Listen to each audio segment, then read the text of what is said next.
Aujourd'hui, on commence l'apprentissage d'un nouveau logiciel. Il s'agit des Tecla Structure de l'entreprise Trimble. Trimble fournit plusieurs logiciels et calculs de structure, entre autres Tecla Structure, Tecla Structural Designer, StartText. Successivement, on verra, on commence aujourd'hui par Tecla Structural Designer et dans le jour suivant, on va voir comment se fait l'analyse des structures dans les autres logiciels. On commence.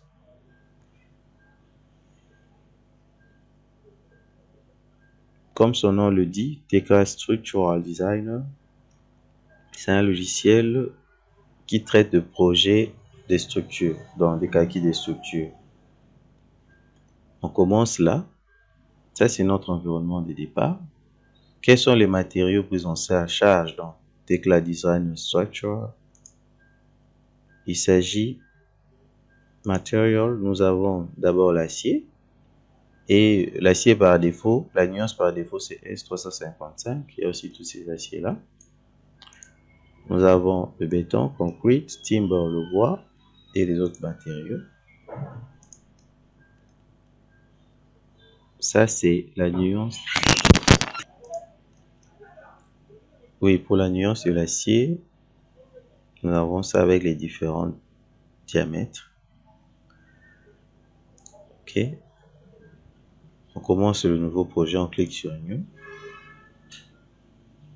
Vous voyez, il y a d'autres onglets qui sont apparus maintenant. On clique sur Model Series. Là-bas, on peut voir et paramétrer les normes de calcul. Les normes prises en charge dans Tecla, c'est les Eurocode, la norme finlandaise, tout ça, norme américaine. On va utiliser les Eurocode. Et suivant les Eurocodes, il y a ça, c'est pour les actions Eurocode 1, le vent toujours Eurocode 1, Eurocode 1, Eurocode 1 concernant toutes les actions, combinaison Eurocode 0. Et concernant la résistance, nous avons les Eurocodes en fonction des matériaux. Pour l'acier, le béton, le matériau mixte, la fondation, pour le séisme, tout est paramétré là. Ici, nous avons les unités qu'on peut bel et bien changer. Vous voyez ici, lorsque je sélectionne dimension, j'ai le choix entre le 3 cm, mm, tout ça, la distance, la déflexion, c'est-à-dire les déformations, la section transversale, le module de résistance, l'inertie, tout ça, la charge qui est là, la force, les charges linéaires, le moment. Bon, on ne trouve pas d'inconvénient. On commence notre projet. Nous allons aller dans l'onglet Model. Et ici, dans ce projet, on va faire un portique 2D comme un premier exercice. En cliquant sur ça, on clique sur Insert et Above. À partir d'ici, on va saisir la hauteur de notre élément. Nous sommes dans Construction Level, donc c'est-à-dire il prend en compte la hauteur, bien sûr. Notre élément aura 3,20 m d'hauteur. Ici, on choisit quel type, ça sera la hauteur totale, mais sous plancher. Ça, ce n'est que le type de ligne à prendre en compte. Tout. Et ça, c'est la base. La base, ça, c'est au-dessus. Et on va tenir compte de l'épaisseur de notre dalle. Notre dalle a 12 cm. Comme c'est en millimètres, on met 120. Ça, c'est fini. Nous allons maintenant venir ici pour les grilles. Et ici, on va cliquer sur ce bouton-là. On clique sur ça, Frame. Et à partir d'ici, on voit les différents niveaux qui ont été créés. La base, elle est là. Et ça, c'est notre niveau supérieur. Et là, nous avons le 3D. D'avant notre troisième dimension, on vient ici, au niveau de la base, on va mettre maintenant les lignes de construction. On a ça, on peut y renommer ces lignes de construction ici.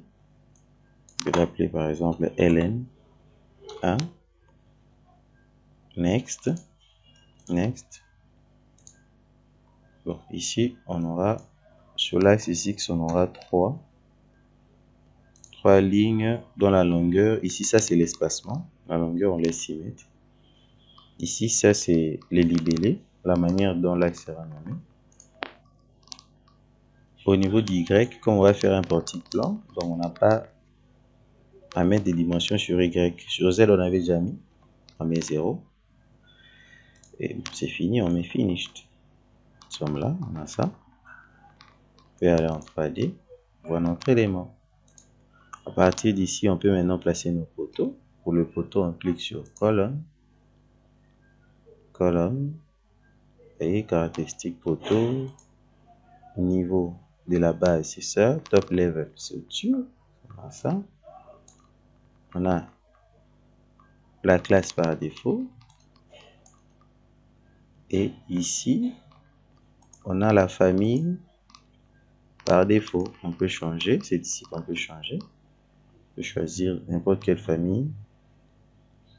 Tout comme on peut modifier ce qu'il y a là. Si je clique sur Edit, vous voyez, j'ai toutes les sections contenues dans la famille HE.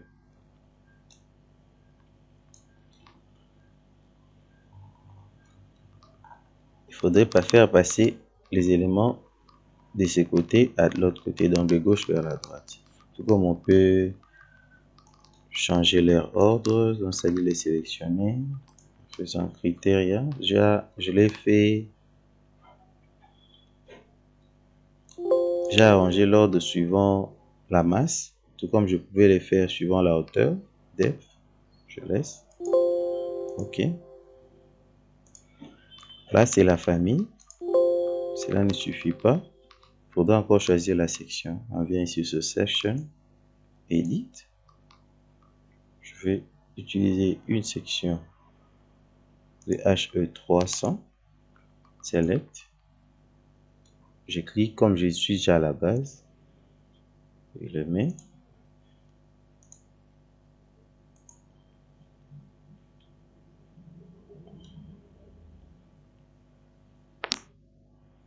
Il vient directement avec les appuis. On passe en 3D, vous avez ça.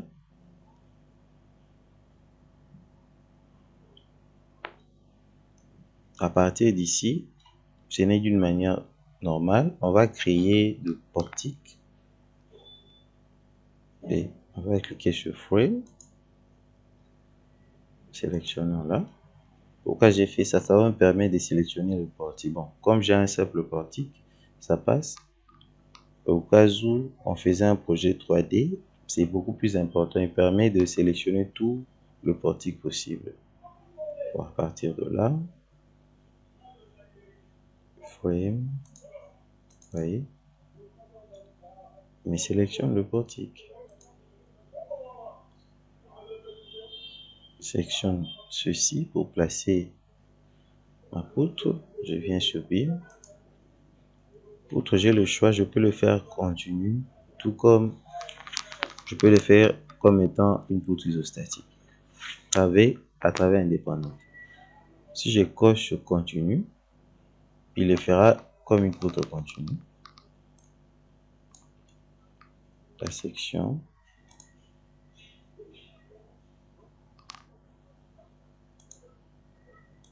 Je choisis. Je prends IP 300. Select.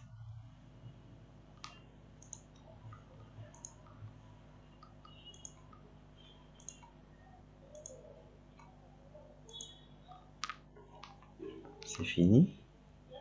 Je clique là-bas, vous voyez. Qu'est-ce qui explique ces décalages? C'est normal. Ça, on avait dit que l'épaisseur de notre dalle était de 12. C'est ça qui symbolise la dalle. Et en dessous de la dalle, il y a notre élément métallique. Si c'était en béton armé, ça allait être différent. Donc, comme c'est métallique, la poutre n'est qu'en dessous de la dalle.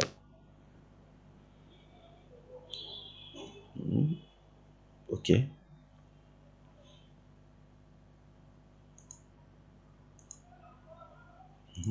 Maintenant, nous allons placer les charges. Pour les charges, on vient dans load. On va d'abord créer nos cas de charge. Pour le deuxième ici, slave, on n'a pas de... On va décocher ça.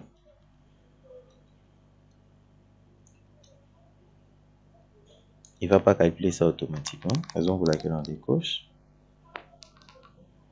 Puisqu'on n'a pas modélisé la dalle. S'il y en avait, ça devait rester.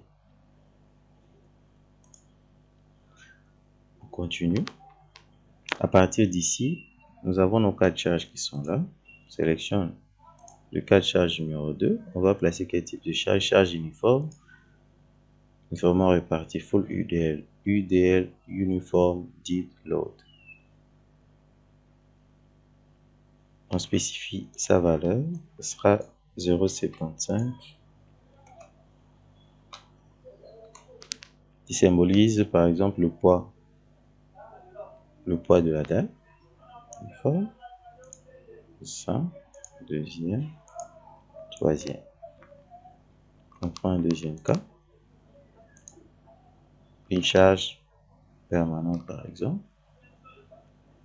Pour le cas de ces deuxièmes charges ici, comme charge permanente, upon UDL, on va spécifier l'intensité 1.5.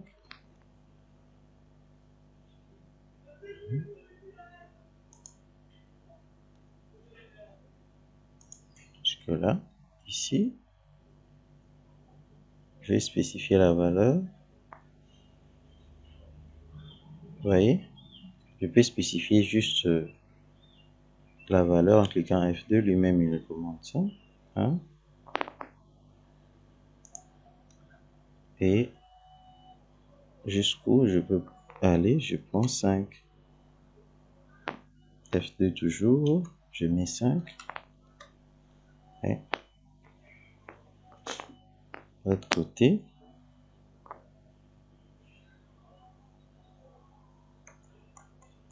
on prend 1,50 m à 4,50 m. C'est bon. On a placé les charges. Maintenant, on va faire les combinaisons. Pour la combinaison des charges, on clique sur ce bouton ici, Combination. On va cliquer sur Générer pour générer les combinaisons. On désélectionne tout ce qu'il y a comme combinaison accidentelle et combinaison sismique.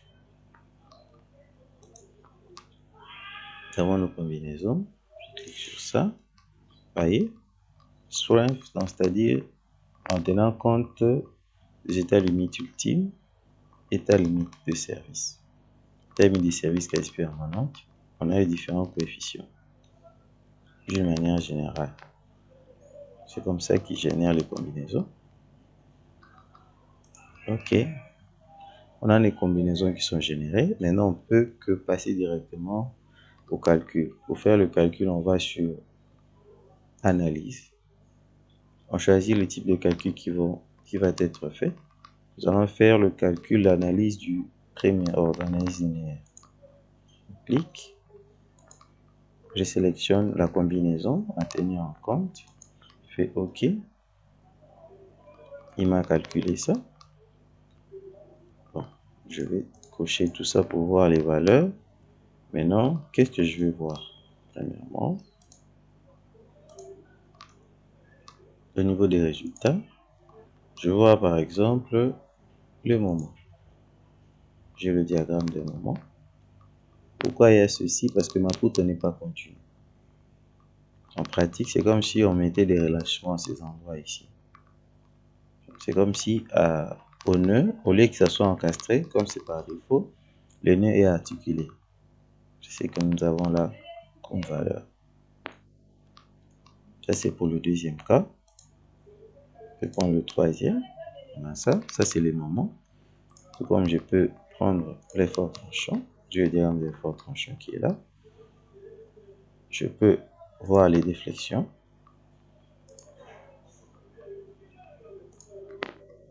J'ai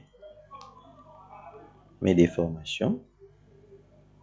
Ça, c'est sous ce deuxième cas. Maintenant, sous la combinaison de charges, ça, c'est bien sûr état limite de service. Je colle sur ça. État limite utile. Je veux faire voir le résultat sous la combinaison. Sélectionne, vous voyez. J'ai le résultat sous la combinaison. État limite utile. Je coche.